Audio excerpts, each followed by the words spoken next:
Holiday playing physical with Tatum. Tatum on the drive, lays it in, and the foul. Tatum tried to slam it. Somebody got a piece of it. And Jayson Tatum with a chance for a three-point play. Two of the semis will have a Game 7 in the Boston Celtics facing elimination. They beat Milwaukee on the road, 108-95. Your final score. Jayson Tatum, you see him flexing at the end of that.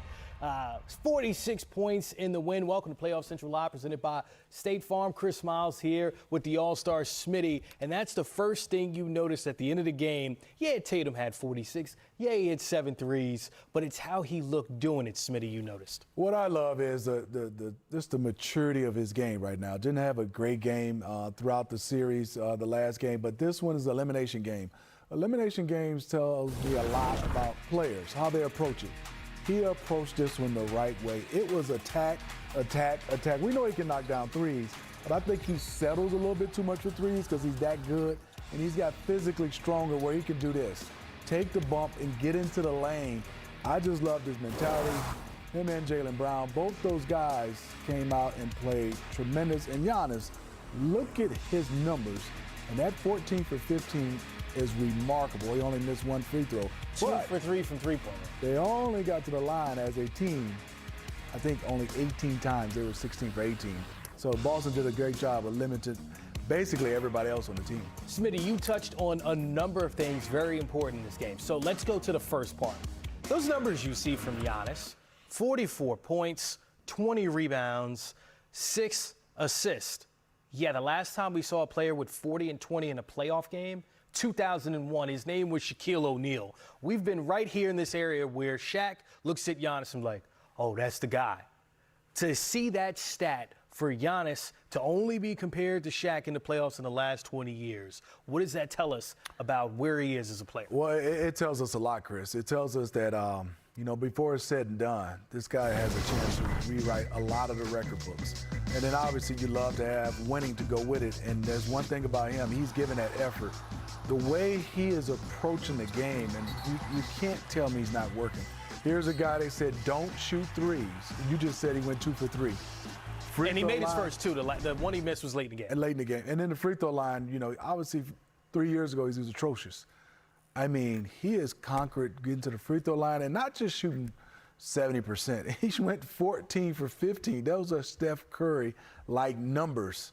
14 for 15 is extremely hard because of how much energy he puts out, and you get tired legs. For him to still step up, that means he's been working and working and working. He's one of those guys that we all love to watch play just because of how hard he plays and the way he approaches the game. Just amazing. And also for Giannis, great game for him, but to the victor goes the spoils. And Jayson Tatum came into this one 5 for 27 the last 2 games from three-point range, 7 for 15. Smitty, I know you've been in a playoff series where you're trying to get it going. For Tatum to come out and hit his first 3 threes, that really seemed to give him the confidence to go do what he did tonight. Yeah, and I just think he is so good right now, Chris. He doesn't have to rely on that. Everybody wants the 3 ball to be going. Everybody wants your jumper to be going. But I think when you look at Jayson Tatum, he has a total package. He can get into that mid-range. He has the size and the strength right now. What's left for me is him understanding the matchups. Yes, he can get his shot off against a smaller guy, but I look at Jayson Tatum. This is what I want to see is him get the basketball and get his feet into that lane. Obviously did a nice job of kicking it out and getting it back, and he had Lopez on him. That made an easy bucket. But watching him right now is being able to get his feet set. And when his feet set, I love him taking threes. Can he take it off the dribble? Yes, but I think he doesn't have to most of the time. Off the dribble on that type of play, yes, but I don't like the bailout 3 because he shouldn't let anybody off the hook. With these type of handles, what he has right now, in this package, he can get whatever he wants. His 3 ball was going, but Jayson Tatum's 3 ball is not going. That should not affect his game at all because he can get to the bucket, he can make free throws, and I think for him is attack, attack, attack. Even with Giannis, get downhill sometime, but if that's going, guys are going to close out a little bit more and more, and then this is what he got to do. Go attack, and his strength. He didn't even feel that Connaughton coming over. He went through contact, play through contact, want contact, absorb contact, laugh at contact, and make contact work for you. In this series, the road team has won 4 of the 6 games. And I know, I've heard you guys say over and over, oh, the series doesn't start till the road team wins a game. What does that tell us about this particular matchup between these two teams? That I'm ready. I'm getting my popcorn ready for Sunday because I know the approach Giannis is going to have. And they're a champion. They're a championship team that understands how to get it done. So Boston Celtics is trying to climb that mountain. This is a big mountain. And it's going to be a little pressure on them, but I think the way they've played defensively, especially in this game, is going to give themselves a big chance. And you always give the edge to the home team. But this is the champs. They are capable of going in and winning a game. Now, for Boston in this series, 2 games where they seem to have control from start to finish, or 2 games where they got red hot from three-point range. This one, they hit 8 threes in the first quarter. We know they have another game in the series where they hit over 20 threes. Smitty, how key is that for Boston? Remember, game 1, they shot 50 of them and were off. How critical is it, their outside shooting, for what they're trying to do in this series? Well, watch these plays at these highlights. They're touching the paint, and then they're kicking it out, collapsing the defense. Coaches will love to take that one. You don't want to just settle, but whenever you can collapse the defense and kick it and you got guys running back out to you, it's a totally different shot. Now you have the defense thinking about helping and recovering, but when you have guys that's going off the dribble, it makes it easier to be able to contest. Yeah, absolutely. Boston Celtics lit it up from outside for the Milwaukee Bucks. I know they've had to play this entire series without Chris Middleton. But this is the game where Giannis was putting the team on his back and Drew Holiday was also helped to carry the load. But they only had 43 points at the half. Drew and Giannis combined for 39 of those. Simple math, 90% of their offense. They need someone else to really bring it. Who's that guy for Game 7 they're going to need? I think if I was a guy looking at who's the guy that I think can really take advantage of his size, his skill set, is Bobby Portis.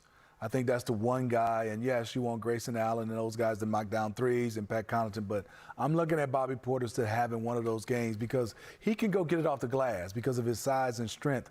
When Giannis has that much attention, I think that's what Bobby Portis playing alongside of him is going to have to come up one of those games where you have 17-9, 17-10, and obviously that will help out Giannis and Drew Holiday. That's a good point that you make. Looking at it, Bobby Portis, 10 rebounds, but 2 for 8 from the field, 0 for 3 from three-point range. Brook Lopez, 3 for 6, 0 for 2 from three-point range, just 6 points. It does feel like those 2 guys have had huge impacts when the Bucks win. So why didn't they have an impact in this game? Because I saw them standing around. I think the one thing is they can't stand around. They have to go to the glass. Even if plays are not called for you, there's no way you have 18 free throws as a team when you have the size of Bobby Portis and Brook Lopez.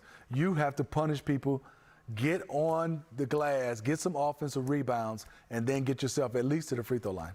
I love when you say something and I go look at the stats. Between those 2 bigs, they had 2 offensive rebounds. So certainly not gonna get it done. The stats back up what you're saying there with those 2.